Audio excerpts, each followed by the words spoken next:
मला माझ्यावर स्वतःवर काम करावंसं फील व्हायला लागलंय. आणि ह्या सगळ्या गोष्टींची गरज आहे. कारण या सगळ्या गोष्टी कशासाठी पाहिजे आहेत? स्वस्थ राहण्यासाठी.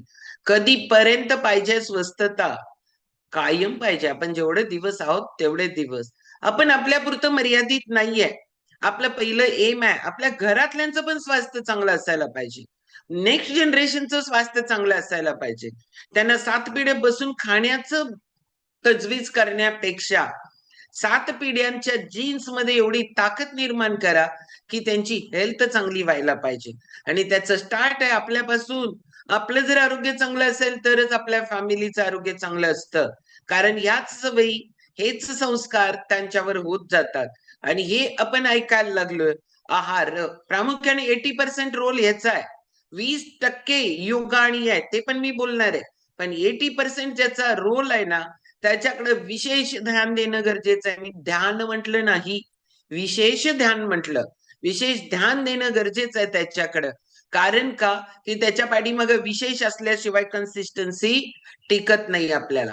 आणि म्हणून आहाराचे उद्देश बघितले आपण. आहाराचे 4 उद्देश आहेत. शरीराची वाढ करणे, होणारी झीज थांबवणे, त्याच्यानंतर आपल्याला जी ऊर्जा लागते दिवसभर काम करायला ती प्राप्त करून देणे, इम्युनिटी रोगप्रतिकारक शक्ती निर्माण करून देणे. आणि आहाराचा चौथा आणि खूप महत्वाचा उद्देश आहे की जे खायला लागलं त्याचे मनावर खूप चांगले संस्कार होणे.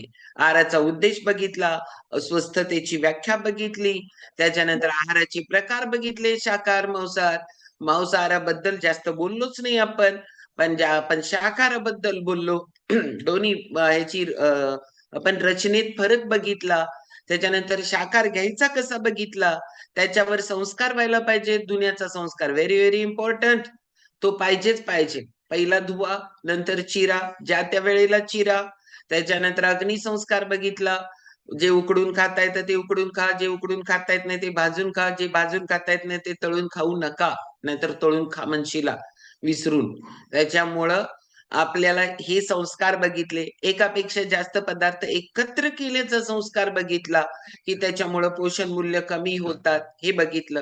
पण याच संस्कारासाठी वापरली जाणारी साधन